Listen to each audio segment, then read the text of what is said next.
Welcome to MCN and welcome to our 2025 Small Adventure Bike Test.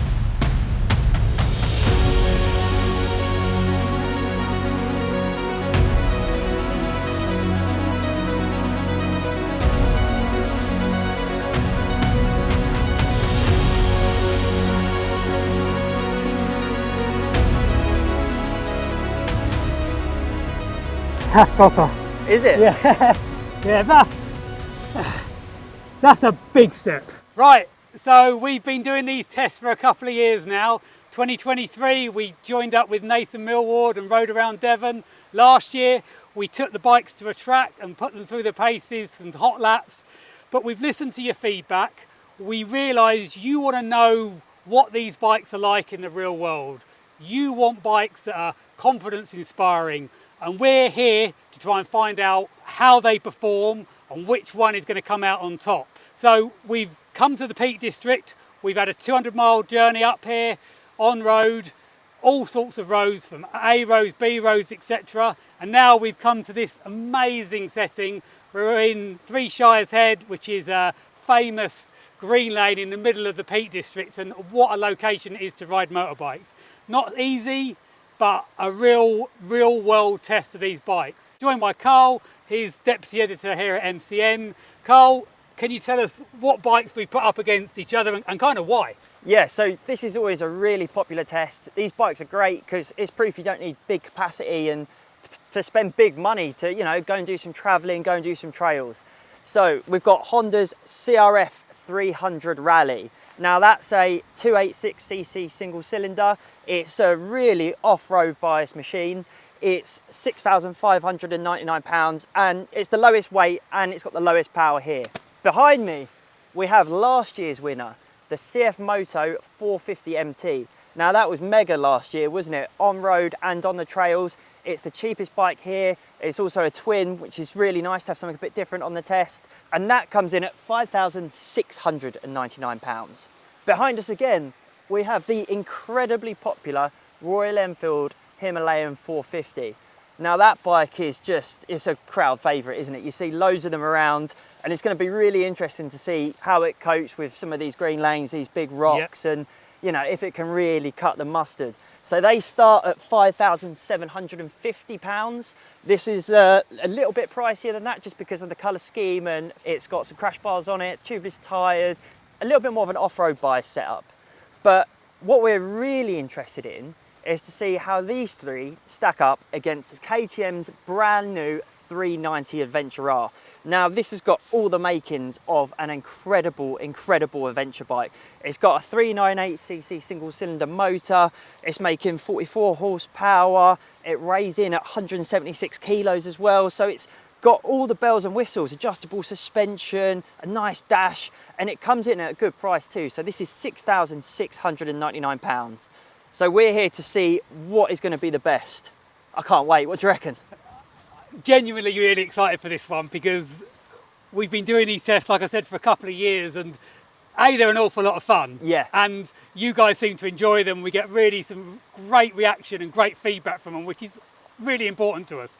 But like you said, you know, the KTM 390 before was almost like, why have KTM given us this 390? It had a 19-inch front wheel and it felt like a road bike in the geometry. It was, wasn't it? Yeah. And like, you know, KTM, if there's one thing they do well, that is build off-road bikes. So they've clearly listened to the feedback, they've taken this bike on, and it really does have the potential to be, like you said, disruptor. I think is a great way of explaining it. You know, it's got everything you need, but we need to actually find out how it performs and what it's like in the real world, which is why we've come here to this sort of challenging environment. You know, we're not here to break lap times, we're not here to push them to the absolute limit, but what I feel we can do is really get a good understanding of what these bikes are in a fairly technical terrain, and that gives a very good steer of what they'll be like to live with day in, day out.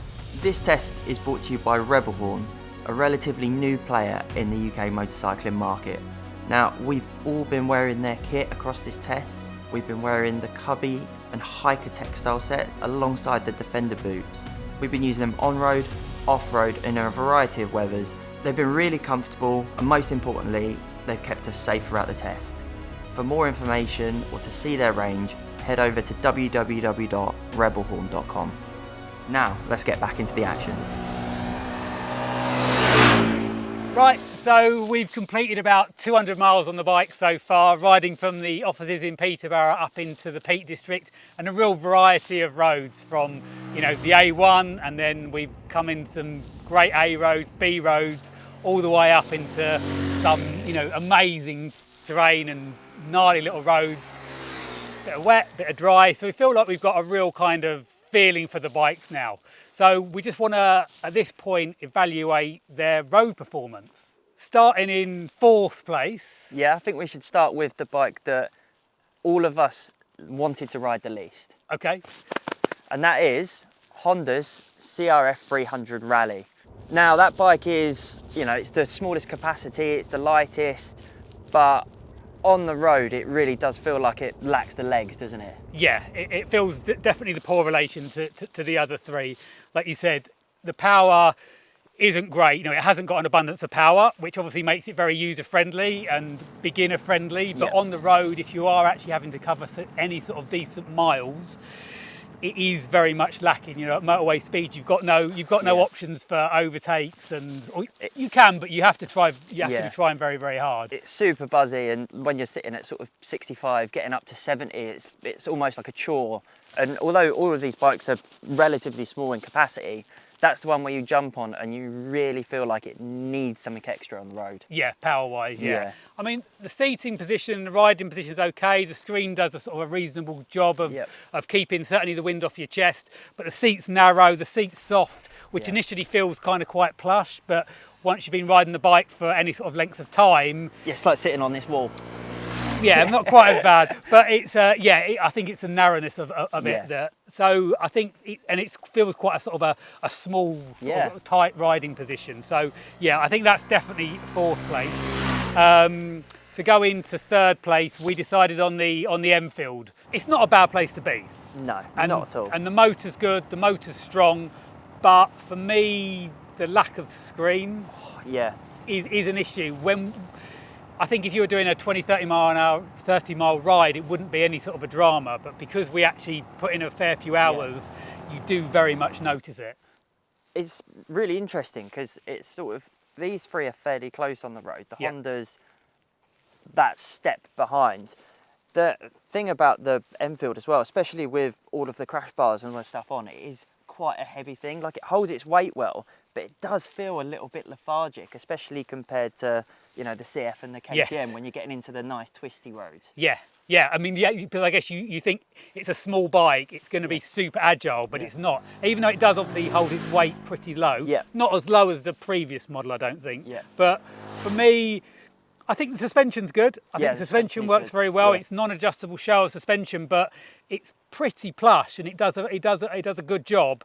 But it just, for me, it feels like quite an old school single. The way it sort of revs, it's a very gentle bike, really, isn't it? It's like the way I describe the Enfield is like it's a travel bike. It's a bike you can spend a lot of time on, but it just, for me, kind of lacks any kind of sort of edge and excitement on the road. Yeah, it's got the charm, but it sort of lacks the finesse. Yeah, okay.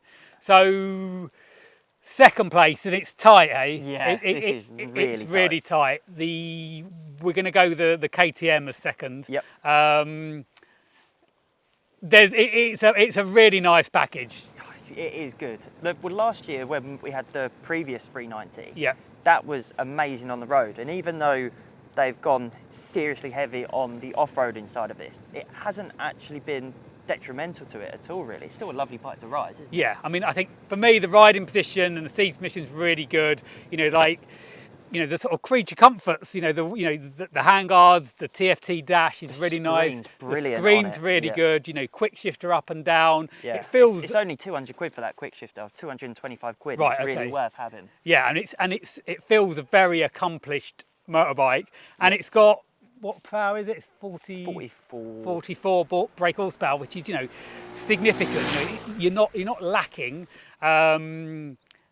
And I think balance-wise and handling-wise, it feels it's that typical sort of Yeah, KTM it feels DNA. agile, doesn't Yeah, it? it feels like Likes to you know go. you want to ride it, you want to Yeah. throw it around, Yeah. and it feels good. I mean, I've enjoyed that. I mean, seat and everything, it's typical. It's quite firm. Yeah, after I spent quite a lot of time in the saddle on that, and that was like the firmest seat. You really started to want to move around on it after sitting on a motorway. But sometimes having a firmer seat isn't that much of a problem for long term. Yeah. You know, yeah. sometimes the soft ones that feel really good. If you've got a for bit more junk in the trunk, maybe. Yeah, right.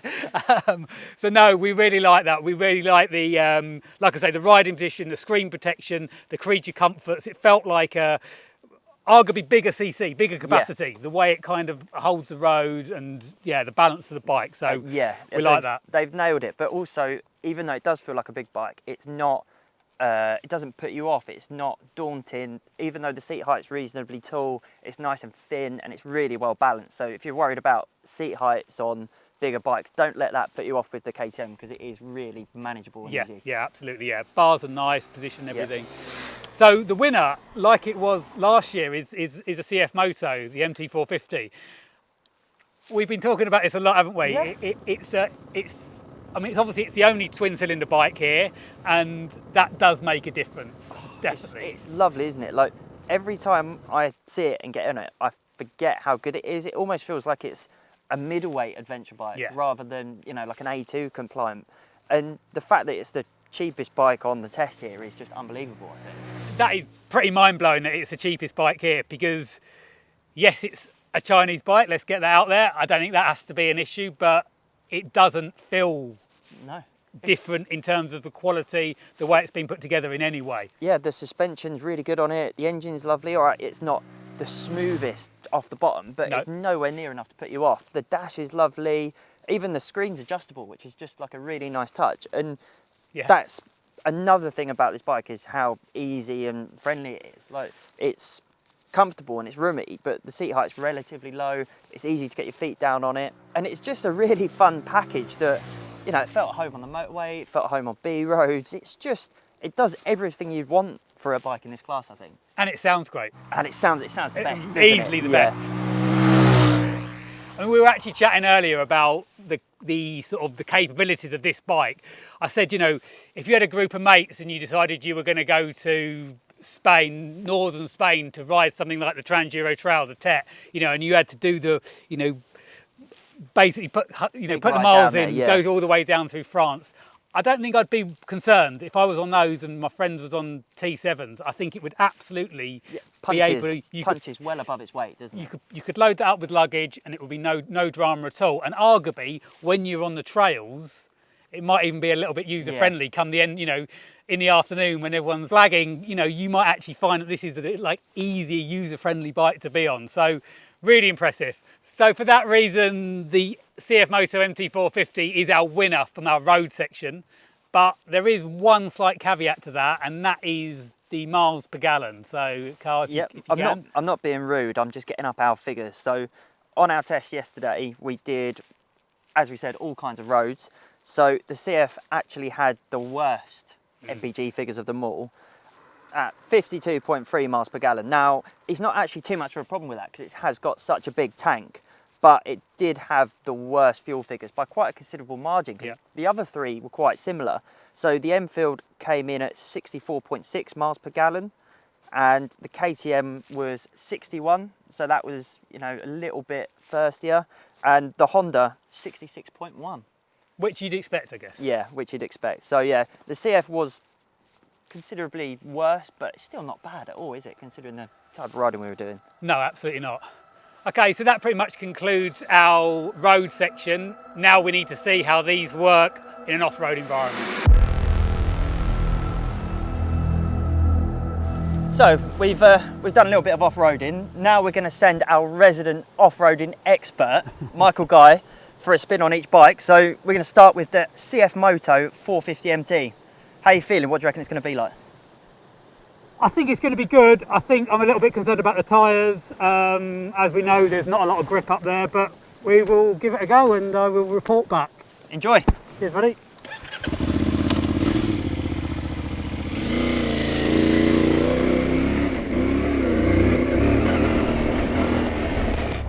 Right, So CF-moto 450 MT, you can see it's pretty sketchy. Suspension's not bad. I'm in second gear, bit of clutch. Pulling quite nicely, to be fair. Soaking up those bumps. So the tyres on this bike are probably the weak point, to be honest. Just because they're quite roady. Being quite careful down there. Okay. So, as you can see, quite a steppy up there. Bit of trials riding there. It's not bad, it's pretty well balanced, to be fair. And the motor's smooth. That initial tap of the throttle's a little bit harsh, but with a bit of clutch, it's not too bad. A bit more straightforward here. Bit of sound, a bit loose there. You can see, I don't know, you can see it's just need a bit of momentum, but the trouble is those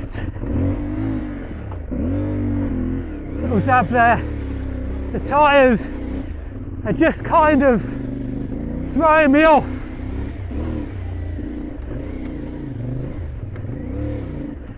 Okay. What a place to ride, eh? Look at this. Amazing views.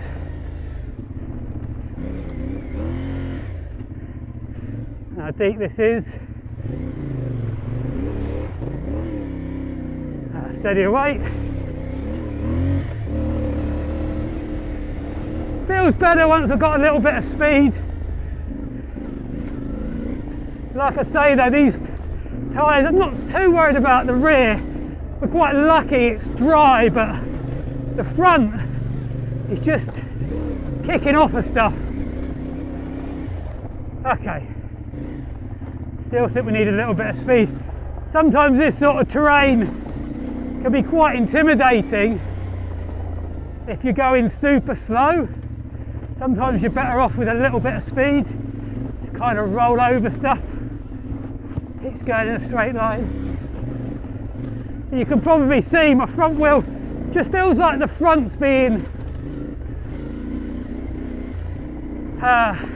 just knocked around a bit. I don't know if you can feel that. It's just quite on and offy.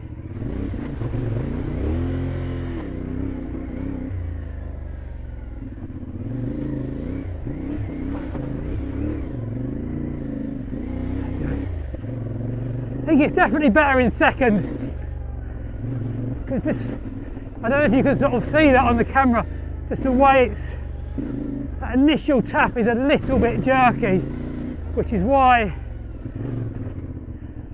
steps here. Be a little bit careful with the ground clearance.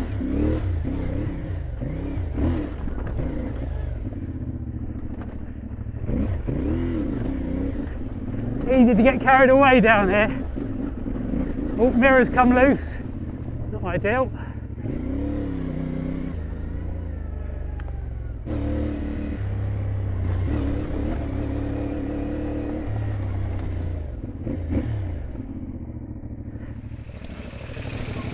So, CF-moto 450 MT, how was that? Bit of a loose mirror here. It was okay. I think one of the compromising things is the tyres. Just felt like it was just sort of, I was just getting kicked off the rocks, you know? Yeah. Needed a bit of momentum. You know, you've ridden it, you need a bit of momentum over this stuff. If you start going too slow, everything's an issue. Yeah. I found second gear was better, but there was a couple of times where I was just sort of like bogging a little bit. Yeah. So I did have to go back down to first. I mean, it's fairly technical up there, you know, to kind of try and ride it feet up, because you have to sort of plot your line, you can't just hit stuff straight. I mean, it's pretty capable, to be fair. I think with different tyres, it would be markedly better, because I don't think you'd get the front end, this sort of lack of feeling and lack of sort of stability with the front end. Like I say, feels like you're just hitting rocks and just getting kicked off from side to side to side. But pretty manageable, to be fair. I did have to have a sit down and a dab on the way up, and really low seat height, Yeah. which is nice. So, you know, it's quite a confidence inspiring. You're very much in the bike, I find. You know, Yeah. you're quite a confidence inspiring bike. Still sounds mega. Yeah, it you sounds know. awesome when you were coming down. And you know, no dramas. You know, yeah, I had a dab and I had to stick it into first gear for one little bit, but aside from that, you know, got out there without too many. Yeah, much and sweat. it's worth mentioning as well that these, although they're just sort of standard trails, they are fairly technical for these type of bikes. So we wanted to give them a proper test, and yeah, well, engine good, suspension good, chassis good, riding position good. Yeah, I feel like you can get in sort of the right position. It's not quite right. I don't know whether the bars could do with maybe tilting forward a little bit to just open it up a bit Yeah, I and see give what you you a bit mean. more It's space. quite back, isn't it? But it's not bad. You know, feel like you can get into the right position. You can get your elbows out. You can get in a strong position on the bike. So pretty good. Good on the road, good off road. Yeah. Well, let's get you on the next one. Okay.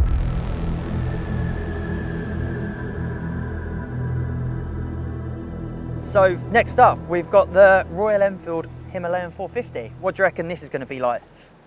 I'm a little bit concerned about the ground clearance, if I'm totally honest. It's a really wide bike and it's a really low bike, which kind of has benefits with the weight distribution, but I'm a little bit concerned about catching rocks on the way up. Yeah. So I think I'm probably going to ride this one like a trials rider, I think. Nice and gentle. And just kind of pick my lines carefully, because I think it'd be very easy to have a moment where you just, you know, catch a engine casing bar and It'd be interesting to see how this looks after you compared to the CF-moto, especially with these tyres on it. better tyres. Yes, I'm hoping the front feels a lot better. Mind you, we just range just started, so Better get going. better get going.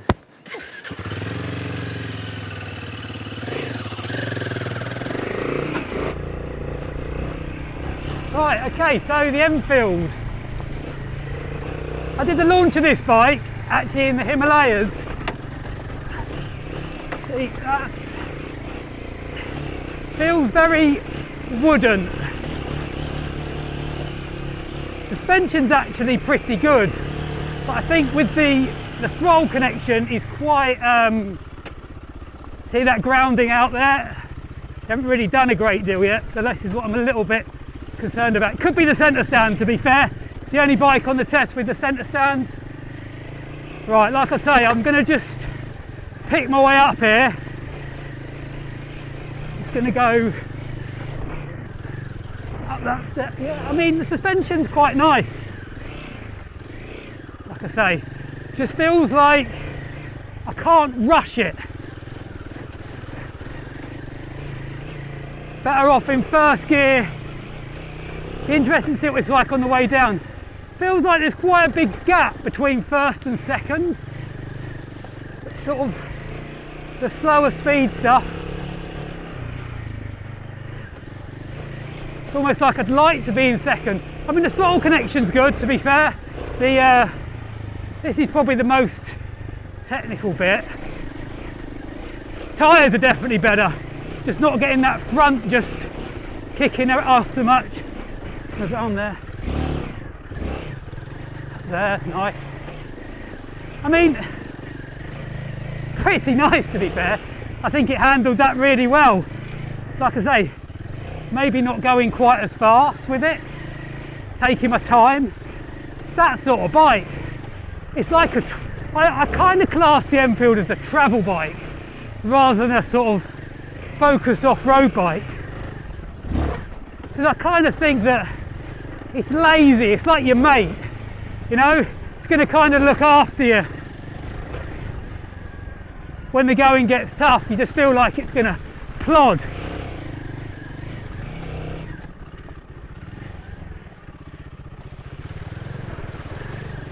There we go. Drop down into that. There we go. I mean, this sort of stuff, it would eat up this all day. Quite nice, really. Bit of momentum. You see what I mean, though? It just feels suddenly you get a little bit slower, and suddenly second is almost a bit too much.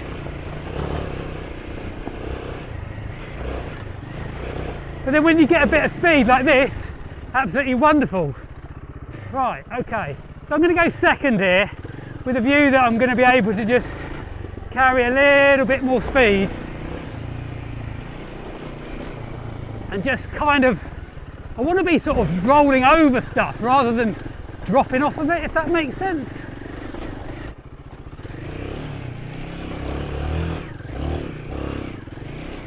I feel like you just need quite a lot of clutch really to keep it. I feel like there's just too big a gap between first and second. I mean, depending on the sort of hitting my feet there through that bit, the pegs really are. This is the sort of time you need to be careful. The pegs are wide and they're low. It's not like one or the other.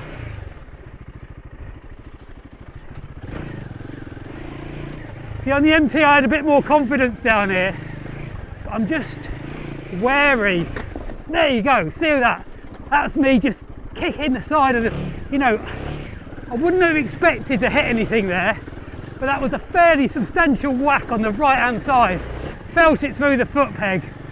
You know, it's well protected, this bike, in terms of the crash bars. You know, they're not like pretending. They're proper things. You know, the heaviest bike on test by a long way, and I think that's partly because of the pretty industrial strength crash bar protection on it, which is a good thing, you know, if you're throwing it at the scenery. We're going to try not to do any of that today. Hit my foot there again. That is a bit of an issue. Really trying to get my toes pointed in. I feel vulnerable. My feet feel vulnerable, like you could twist a knee. There's plenty to hit here as well.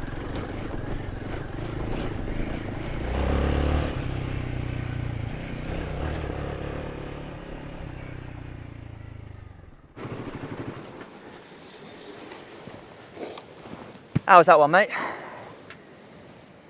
It's the footrests are just too low. Oh really? Footrests are too wide. So literally on that MT, I didn't hit anything with my feet. I didn't have my foot pegs going up. I didn't have this big clonking.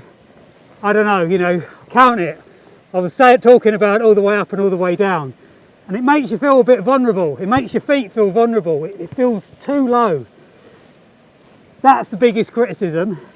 Also, it feels like there's a big gap between first and second. Oh really? It's like I wanted to be in second just to sort of keep up momentum, but I was just finding that I was having to slip the clutch, and it's very soft down the bottom, which is great. You know, the throttle connection's really nice, but because it's so soft, you know, you've not got a lot in your hand, so you're having to use the clutch a lot. So I rode differently. I was like first gear, pick my line, cool on 30 years ago trials riding, and just kind of plot the way through. You know, I didn't have a foot down, anything like that. But how did you find the weight and the suspension on it? The suspension, it feels very, wooden's a bit harsh, but it feels like there's a lot of damping. Yeah.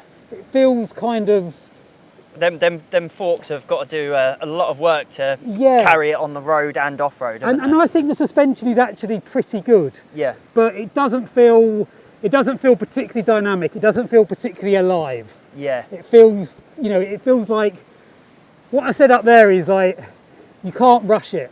Yeah, steady. This is the steady bike. But on the flip side, like it wants to be your mate. Yeah. You know what I mean? So you felt comfortable enough on it? I felt comfortable, apart from the ground clearance. The ground clearance is, you know, it's a bit of a showstopper for me personally. You know, because I'm worried about catching my feet. Yeah. I'm worried about, you know, you're catching your toes and going that way with, you know, knees not supposed to do that. You know, so I was a little bit apprehensive, but you know, I chose my line accordingly. Mega. Well, let's get you on something a bit more ground clearance. Thanks, mate.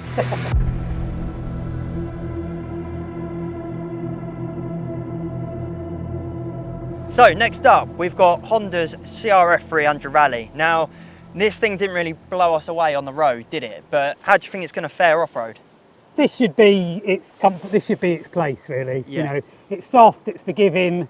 That trail is, you know, ever changing. You need to be able to react. I think it's going to be a very user-friendly package. You know, there's not going to be too much power to get in the way of things. You know, this should be its moment. This should look after you, shouldn't It should be its moment to shine. Well, let's give it a go.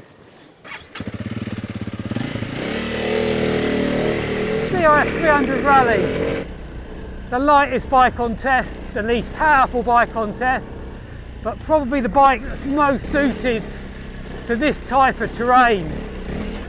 The sort of unpredictable stuff where, I mean, the second gear just like easy up there, nice and controlled. Once you're on the throttle, I mean, it's not sort of silky smooth, that initial throttle connection, but because you haven't got loads of power, it kind of deals with it quite nicely. Excuse me, swallowed a fly there. Okay, so we're in second gear here. Whereas, you know, on some of those other bikes, we were first, and that's easy, you know.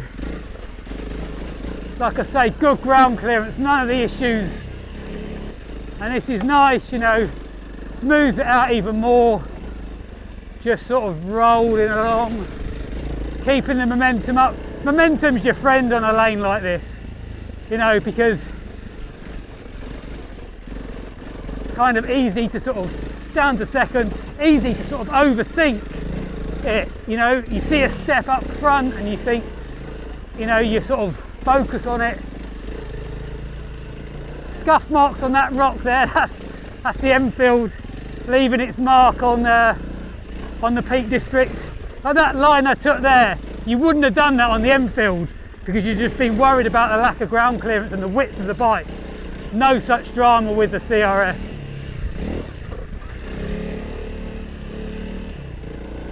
Again, you know, up to third, just carrying a bit more speed, easy changes of the direction, picking my line, no real dramas. Again, try not to get too wet.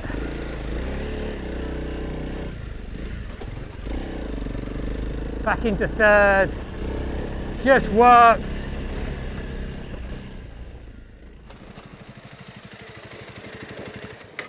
Michael, Honda CRF300 Rally, how was it? Yeah, that's good. Is it? You don't sound over enamoured with it though. It's not super exciting. It's not super dynamic, you know, in the throttle connection and everything. It's the least amount of power on the bike on test. But saying that, I mean second, I mean third. Yeah. Because you can carry momentum because it's the lightest bike on test, and it feels agile. It feels like you can just, you know, you're looking ahead, you're picking your lines, you know where you want to be, and you can get there without any dramas. The suspension is soft. I've said it, you know, there's a couple of like sort of dips, and you know, I'm doing like, I don't know, 15, 20 miles an hour and it's bottoming out. Yeah. But on the flip side, when and you're not a big guy either. No, but when it gets gnarly, when it gets a little bit technical, that suspension, you know, it's almost like it sits down in the stroke. You can feel it gripping, and it's just sort of tracks. And these are the standard tyres, you know. Yeah. And they're not the best. You know, they look quite knobbly. They look probably the most knobbly out of all the tyres on the test, but they're not that amazing. Yeah. You know, so I think we're getting away with it because they're not packing out with mud. But I think a bit like the Enfield is your mate. Yeah. But it's far more capable. When the going gets a little bit more difficult, if you're riding all day and someone said, "Oh, you know, you're knackered and you've got to get home," this is sort of the easiest, friendly thing. I think if you had to put a clock on me, I reckon I'd be quicker on the KTM. Well, we're about to find out, aren't we? Let's rock and roll. So yeah, good. So finally, this is the bike that we are really excited for. We've been waiting to test this bike all year. We've finally got our hands on it. It's last up. How are you feeling it's going to cope in the world of off-road? I think it's going to be good. You think it's going to be good? Yeah, I think I think you only have to sit on it and you know the riding position's right. You know, you've got good leverage, you've got the almost like good stance. I mean, KTM, if they know one thing, it's how to build off-road bikes. Yeah. And I think it feels like that DNA, you know, has filtered down. And that's we're on half decent tyres. Yeah, that's exactly what was missing last year from the previous 390. So it's going to be really interesting to see if this is this fixes that. Yeah, if it can take the win. I'm looking forward to this one. You ready? Yeah, ready. Hey!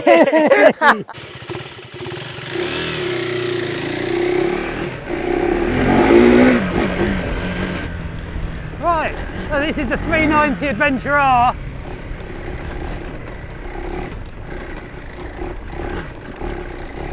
Surprisingly now, front feels a little bit light. Probably going quicker though. Straight away, that riding position just gives you the confidence to just attack things a little bit more.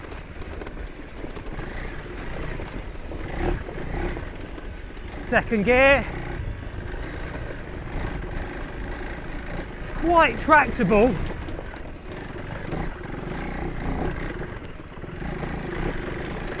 Like I say, had to do that in first on the Enfield. I'm second all the way here. The MT I had to go into first. I'm not sure it's a gearing thing. I think it's just the fact that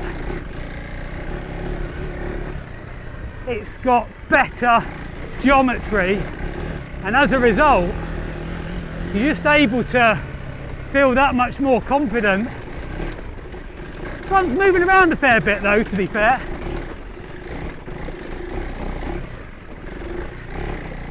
Nice, so that sort of roll on, I mean I'm using the clutch, but that sort of roll on there in second gear, super smooth. Oh, nearly wanted to stall there though.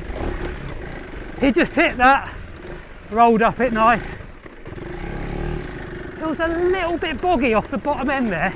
Feels like I've had to catch it a couple of times with the clutch. Nice. Feels alive. Where that Enfield, like I said, just felt wooden. Yeah, just feel pretty comfortable on this. Famous last words. Here we go.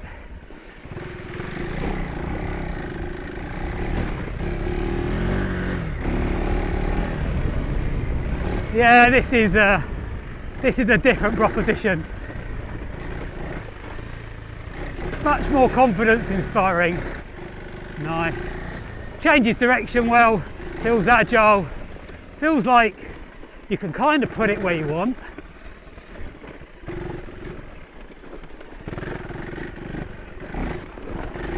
Having just the confidence there just to blip it off those rocks. I mean, I'm in third gear here. That's where I clipped the rock on the Enfield there. No such drama. Front does feel flighty though. Whether that's a tyre, whether that's suspension.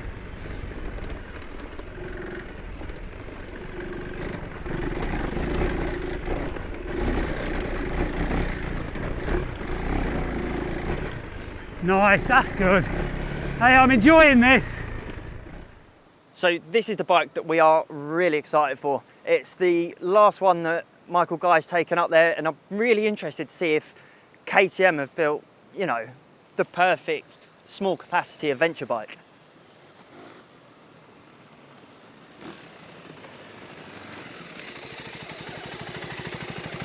.390 Adventure R, what do you reckon? Yeah, that's proper. Is it? Yeah, yeah, that's a big step. Really? Yeah, so, like I didn't use first. So you're in second the whole time, Third. feeling third? Up to third. Okay, so faults for me, the front end feels flighty. When you're hitting the rocks, it's kind of going left, right, left, right. I don't know whether that's suspension being a little bit too soft maybe. Yeah, which is adjustable, you which can is adjustable. adjust it. Although I did do the test of the 390R.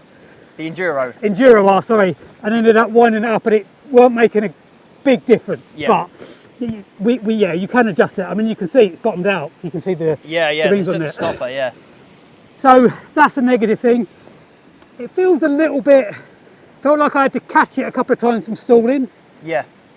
which I think is something we've all kind of had right at the bottom. We've all found that today on It was this. cold though, to be fair, when I set off. I mean, we've obviously run it today, but it had been standing for a little while. But the plus side is that you just feel like it's the best of both worlds. You could be going quicker and just hitting stuff, And it looks after and you. it's just Yeah. it's going up stuff, no problem. Or you can be kind of accurate. You can change your line. You can pick your way through, and it's there. You know that I think if you use the clutch, you know, it's super light. Yeah. And I think if you can get that balance of the clutch and the power, I'm impressed with it. You know, like I say, I felt a lot. I mean, this isn't about going quick, but I do feel like if you feel confident going quick, it's a pretty good sign that it's working. Yeah, we wanted to find out what bike fills you with confidence, and this is where the old 390 Adventure really lacked. Yes. And the 790s and the 890s are incredible bikes to ride off-road. They are just brilliant. Yeah. And it's so nice to see now that they've put that same DNA into their 390, isn't it? Yeah. What took them so long, I do not know. No. But no, I enjoyed that. Yeah, I had a proper smile on my face when I got to the top. Right, that's what it's all about, isn't Yeah, it? absolutely. No. Rock and roll. Well, Fair let's play. go and do a few more trails.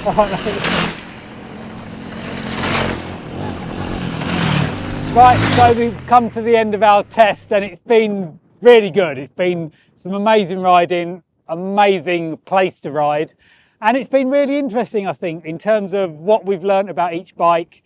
They've all got their pros and they've all got their cons. So given where we are, we're on a lovely lane here. We're going to start with arguably the most off-road focused bike, which is obviously the Honda CRF300 Rally.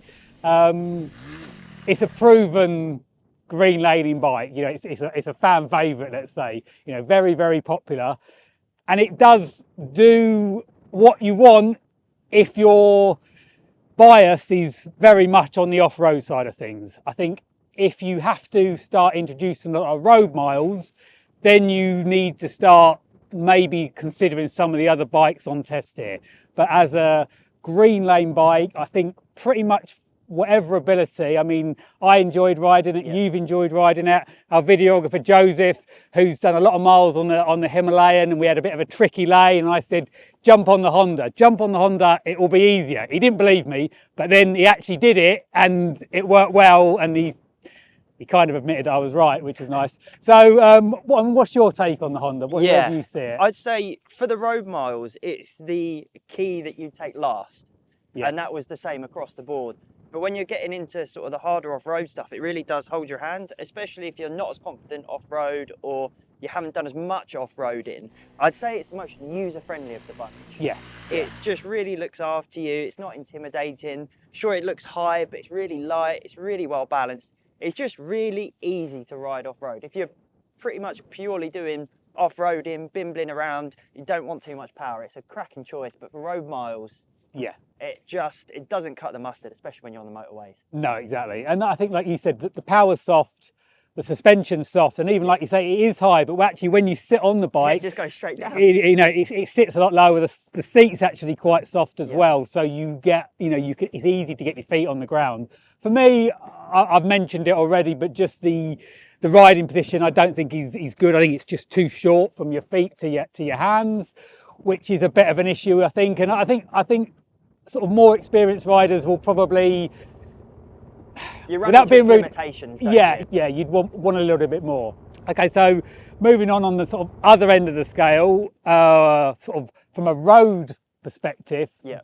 Which one? We've obviously covered this already, but the CF-moto I think is the most fun, the most accomplished road bike here. It's an exceptional road bike. It feels far bigger and far more purposeful than just an A2 adventure bike. It's almost like sort of middleweight-esque. That motor is lovely. It's really fruity. It's really punchy, and it's just a pleasure to ride for miles. We've done a lot of miles, done hundreds and hundreds of miles on and off road, and the CF's just it's just brilliant, isn't it? Yeah, I mean, it's smooth and it wants to rev, I think, which is obviously everything else here are all singles. So having a twin on the test, it's enjoyable, isn't it? You get on it, you're like, oh, yeah, it's got a bit more. we've mentioned it again, you know, but it sounds great, you know, for this sort of bike, it sounds really good.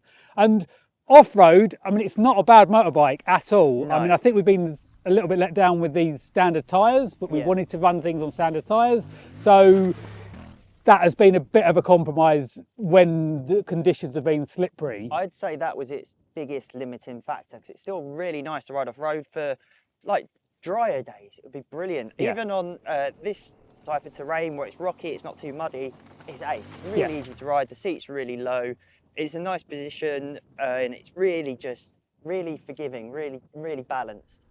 I really enjoy it. I guess the only thing is it is sort of physically the biggest bike here. So if you were ending up in a situation where you're having to sort of push and shove a bike, it probably wouldn't be the one you'd want, you know, have hold of the handlebars. But I'd still rather be pushing and shoving this than the Royal Enfield Himalayan 450. Yeah, I mean, the Himalayan is, the way I view this bike is it's a great travel bike.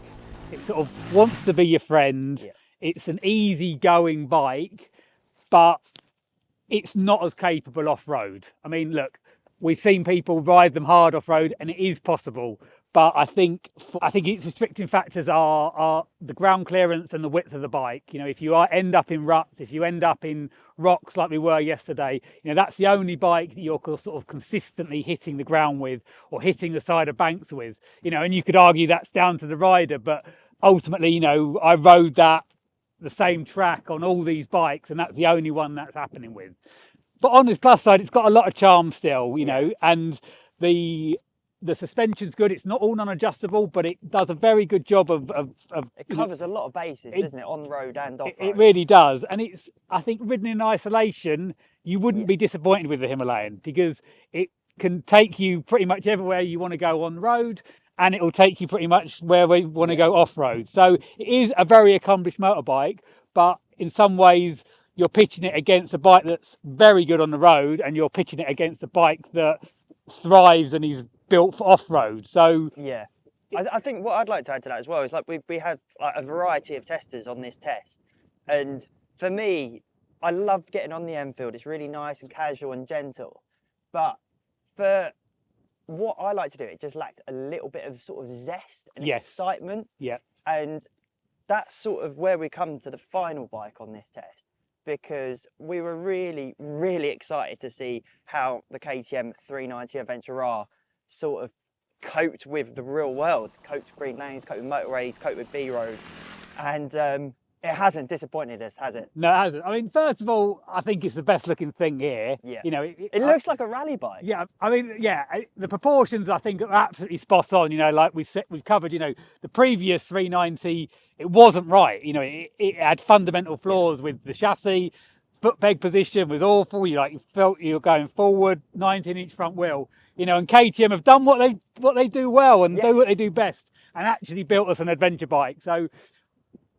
And I think from my point of view, from where I am in terms of my experience, it's the bike I would go for on an off-road environment, because even though I think the Honda's possibly a little bit more friendlier, I think ultimately this would be more capable. Exactly. Especially if you are on faster stuff, you know, more like these sort of lanes. I think this is the suspension's better, the suspension's firmer. I think it would just soak up like sort of adventure travel a lot better, but still be able to deal with the gnarly stuff. And then to add another layer to the sort of credentials of the bike is that it's very, very close to this in a road situation, isn't it? And we love this on the road, and this is only a few percent behind, really, isn't it? Yeah. So we always sort of sit down and chat after we've been riding. We swap bikes. And it was really difficult to sort of pick a winner. We've sort of come to the conclusion that it depends on what you want from your bike, because this KTM is exceptional. If you want to be doing more of the off-roading stuff, if you want something a bit more capable, if you want something a bit more hardcore, this is the 390 Adventure. A 390 Adventure always needed to be. Yes. It's really been impressive, but the way that they've still kept that road manners just makes it a really complete machine. It's bloody brilliant, isn't it? It is. It's a great bike, and it's engaging. You know, you get on it, Yeah. and it puts a smile on your face. You know, as soon as I was doing those trails yesterday, you know, it was the last bike I rode, and you know, straight away I found myself in a gear higher. Felt really good body position, and you can like, it's engaging. You know, you can feel like you want to. You can sort of, you know, attack stuff within reason. You know what I mean? Whereas the others, the Honda's incredibly capable, but feels soft. This is like a travel bike. I think this is like wants to be your mate, and this sort of, you know, excels on in a road environment. So, I mean, in summary, it really does depend who you are and the type of riding, and that isn't a get out. You know, I think for me personally, if I was going to be choosing one of these bikes, it would absolutely be the KTM, because it delivers on road, great fun on road, and I think it is ultimately the most capable in an off-road environment. This is an awesome end to what's been an awesome test. We've done probably 300, 400, 500 miles. We've done some epic lanes, we've done some epic roads, and we've got far more of this stuff coming for you. We've got another test in the works. We're going to do the DRZ4S versus that KTM's little cousin, the KTM 390 Enduro R. So I can't wait for that. That's going to be a bit more hardcore because they're a bit more focused, and we've got loads more awesome group tests coming up for you. So please make sure you like, subscribe, leave your comments below, let us know what you think of this, and yeah, we'll see you soon.